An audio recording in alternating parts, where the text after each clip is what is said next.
We are back out here at the junkyard at the same place that I got the truck bed for the trunk floor, and we're looking for bucket seats because we can't run the bench seat like I wanted to. And there was a BMW here, oh, wind noise, BMW here about 2 weeks ago that had really nice bucket seats, but the owner said that he ended up scrapping it. So there's that. Oh, probably can't hear me because of the wind. And then we did find a Fiero way down there that had some really small seats that could work. Low profile, yeah, because we need them to be really small, which we'll go over when we get back home on why they need to be small. Here we go, there's an Eclipse over here that might have smaller seats. The problem with the Fiero is the driver's seat was really roached. Hey look, it's another V10. Because the other one didn't have a bed, did it? And then there's also this Toyota that we always walk by, but those seats look kind of big. Let's see what we're working with here. Ooh, it's pretty moldy in there. Oh, airbags are deployed on the driver's side. Dang. They said higher, what you think? Yeah, I think the Fiero, I mean, we'll keep looking, but the Fiero might be our best option. Maybe we can also get that gauge cluster because it looks cool. There we go, I think this is a Hyundai. I like those because you know, the mounting is here, so it's not lifted. If we put this on the S10 floor, it will be flush with the floor. I don't think you technically have to have it elevated. So we measured everything with the seat lean back, with me sitting in there. This is probably the best option, and they're not bad. The rip is really the worst of it. Better than the Fiero. All right, we just got the seats out. They're really small and lightweight, so we like that. We're going to see if we can use the built-in seat belts. Probably shouldn't do that on like a car that's been wrecked, but it's better than not having any seat belts. That's not a front end wreck. That's actually, there's no airbags, and it's a fairly clean. I bet you it's the rust that really got this car. Yeah, mechanical. I think. Yeah, you can see. Yeah, the dog leg here is all rusty. Okay, we have made it back. We got the seats, and so far I'm very happy with this. However, it doesn't fit, obviously, because it's a Hyundai going into an S10. And so basically we're going to mount them on the floor because we need them to be as low as possible. The only problem is there is a weird hump right here on both sides, and it won't fit. So we're basically going to have to cut the hump here and like smash it down with a hammer and then weld in the patch panels so the bar can go straight across, and then we can put the seat in. Okay, all right. Now it's time to talk about seats, which is really what the main focus of this video is. And we're running into some big problems. So if you're going to be swapping a Corvair onto an S10 frame, listen up right now. All right, if you're swapping it onto a frame and you're not using the S10 floors, then don't pay attention. Actually pay attention because, you know, it's good to listen. But if you're doing it this way, ignore my dog barking in the background. If you're doing it this way, the reason I did it this way is because I didn't want this project to take 5 years. You know, I wanted to be, it's winter, it's a few days before Christmas.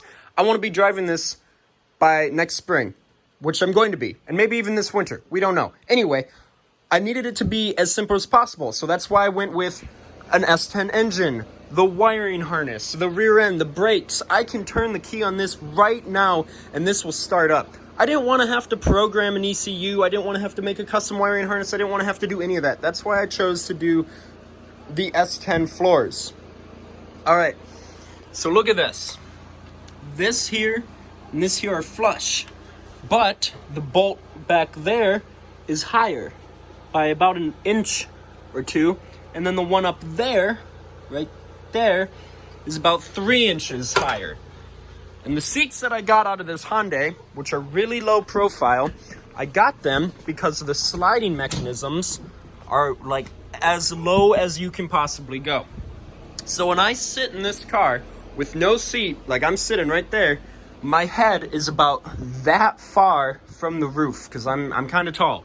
So if we put this seat in here, which is going to add an additional 3 to 4 inches, my head is not going to fit, which means I'm going to have to recline the seat in order to fit.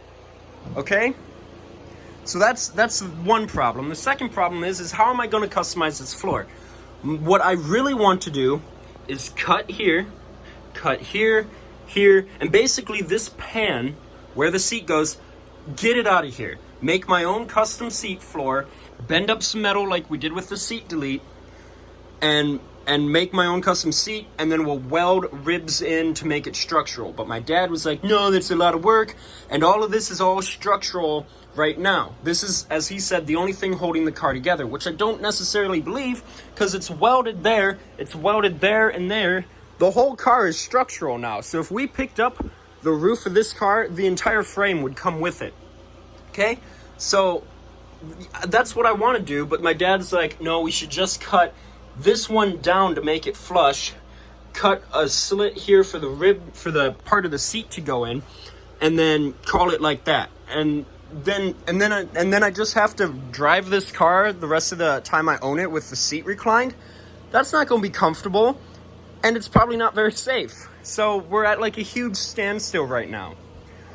I'm just going to say, we did measure this, but when we measured it here. We didn't measure it here. We didn't measure this 3 to 4 inch incline. So that's my little spiel on this, and I don't know what else to do. We're kind of screwed at the moment. All right, I made the executive decision. We're cutting the floor. Make sure you stick around to the end of the video so I can kind of talk you through everything and just kind of my thought process behind all of this. I'm not happy about having to cut the floor. You can see there's where we're going to have to cut it, and that's just the driver's side. So yeah, I'm not happy about it, but this is the only way to make it work, because I'm not going to drive this with the seat reclined all the time. That's not going to be fun. We're about to cut the floors. So we just got back from the metal supply place. We got a 3x5 sheet, which is more than what we need. And this is 16 gauge, not 18 like your typical car metal. But because this is floors, you're going to have people sitting in it constantly. I really wanted it thicker, stronger metal. So you can see my cut line here, cut out this weird hump that doesn't need to be here. And then the transmission ends right here. So all of this is drive shaft. And then you can see in there the transmission doesn't butt out this far. And then here, this side, the passenger side, we're going to cut basically the same like here and here, but we're not going to cut this hump here, even though this needs to be lowered to make it the same height as that floor. This is getting cut out here, and then this will stay here, and I will cut the floor and flatten it down, and that way we don't have to bring the metal all the way out to here. And then this will all get replaced too. Here, it's going to get a little weird here, but we're just going to cut this out and then deal with that hump there. And then has nothing in his way here, but my fuel lines run like right here where the frame is. So I have a piece of steel underneath covering the fuel lines, and I'm not going to let the blade or the cutoff wheel get really deep in there. So just got to watch out for that. And then also just the frame in general.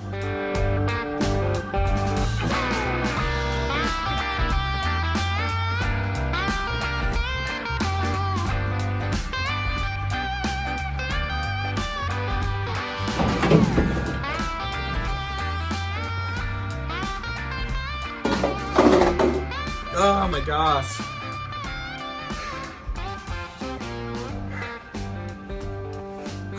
That was a lot of work, dude.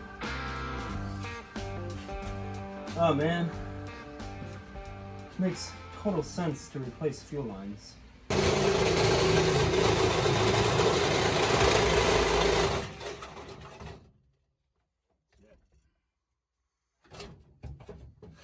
Got the floors cut out. A lot of work for 2 inches of headroom, but everyone I've talked to said it's going to be worth it. We still have to do something here with this part of the bump up, but I think we're going to cut that and then just flatten it down and just use that floor there, and then just build back, you know, do that. And then right here we have fuel lines sitting on top of the frame, which I was aware of, so we'll just unclip them. And then because they're custom from like there on back, we can just kind of bend them over to the side. And then start welding. So we got cardboard there from the seat delete template. So we'll just use that and cut it. That took us like, what, a half an hour, 45 minutes to cut those out. Mm-hmm. So we're still doing good on time-ish. So, yeah, let's make some templates.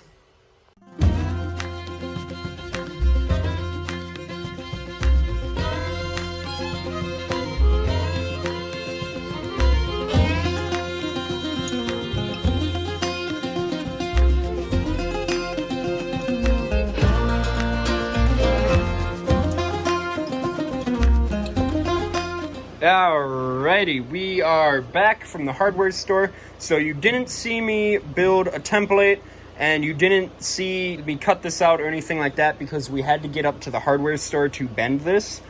So I was just in a rush. So this is just loose fit in there. I got one self-tapper, and then I got my angles a little wrong. Actually, no, because that's, yeah. So I will have to beat this back a little bit. But other than that, look at that. I mean, it looks like crap because of this here, which is going to get cut to this profile. If this doesn't work, all my efforts is for nothing. Also, the seat is a little high, so that will be reclined. Okay, I'm very nervous. Again, the seat is not mounted.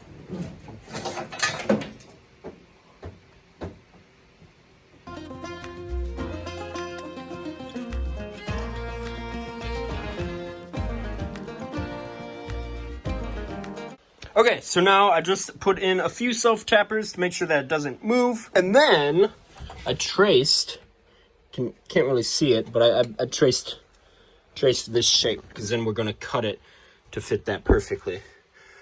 So that's what we're going to do. So now we can take out all the self-tappers. See? Just like that.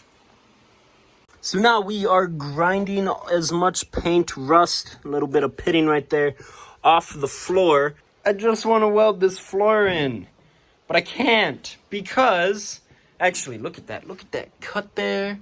Oh my god, that's gonna look so good. Anyway, I can't yet because if you look at this, and this floor right here, there's these things like right there that keeps the stud from like ripping out of the floor. My dad informed me that we need to install those on these. Why don't you just take the ones that came off the S10 floor? Like here it is. So we'll just cut, and then drill out the spot welds for the top skin there. And then you have this really thick metal here. Just pop those right in the sandblaster. Just cut what I need out.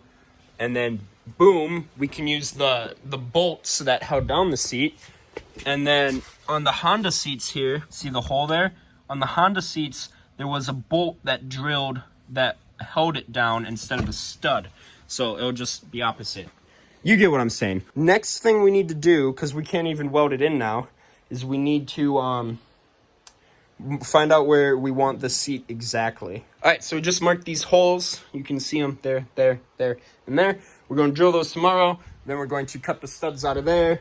And that's just the whole process. So we'll let Atticus inspect it, see what he thinks. Okay, he hates it. Okay, we had to weld in these studs here that I cut out of the floor of the S10, which took a long time. Now we're going to weld. And yeah, we're just going to put it on a time lapse, weld as much as I can. I'm going to be very careful there because I see fuel lines. And then here, in this general area, because, you know, fuel lines and stuff. So without further ado, let's get to welding.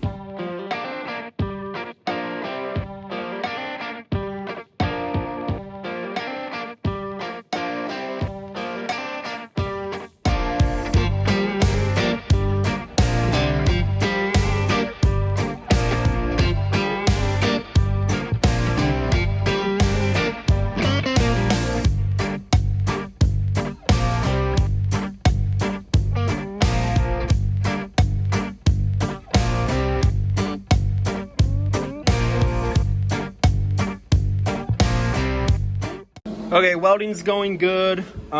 Doing my spacing. I'm mainly focusing on here and here, because I need to beat the floor up. Probably just squeeze it together with some more self-tappers, clamps, because I need to weld all of this here, and then weld this face here. So lots of welding. So I'm going to stop recording now. just because it's going to be so much to record and film. Alrighty, it is December 26th. It is the day after Christmas. So we got the floor basically all welded in, except for along this face here, because I cut it wrong and I wasn't able to butt weld it to the lip right there. You see that? That's where I wanted to weld it to. So we'll get that taken care of. So now we have the passenger side, and that paint looks wet, but it's been drying for like 3 days, so it's still tacky. What the heck? It's been drying for 3 days. Oh my god. Alright, whatever. So now the next thing that we need to do is we need to actually install that so we can get our measurements like we did here, cut the studs off the other floor, and then weld that in. Weld the studs in, and then we can weld in the floor. As you can see, I did grind all the paint off the floor there, so we have a nice surface to weld to. Oh, I also installed part of my exhaust mechanism. It's not pretty, but it is going to work. This muffler here came off my Toyota, and the reason I'm putting that on because it's smaller. The only problem is my coupler doesn't fit here to the muffler, so it's just a straight pipe with a dump mechanism. So anyway, but yeah, that's a problem for another day. So like Monday or something. So let's cut the studs off the other floor. Okay, not sure what day it is. I have no idea. We're in the time where it's in between Christmas and New Year's, and you don't even know what day it is. So we got the passenger seat all mocked up, bent up, welded in the studs, and then cut around the drain plug here. But we're having some clearance issues here because of the plate that I welded in, so I'm just going to modify the S10 floor. Okay, we got the passenger floor tacked in, other than having to do some more custom work there and there. Totally fine. So we're going to put it on a time lapse and just get to welding. That's going to be fun. So yeah, just a quick short time lapse, and then we're almost done with this video. So that's exciting.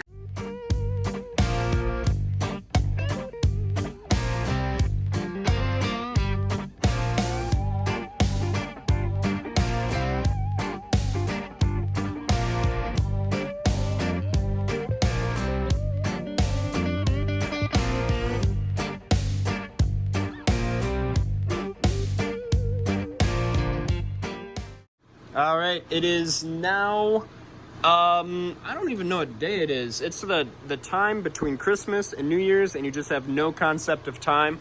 It's Wednesday. I don't know, figure it out. Wednesday, the December. I don't know. Anyway, we're done. We got it all welded in, ground down the welds the best we could, and then we painted it. And look at that. All that for 3 inches of headroom.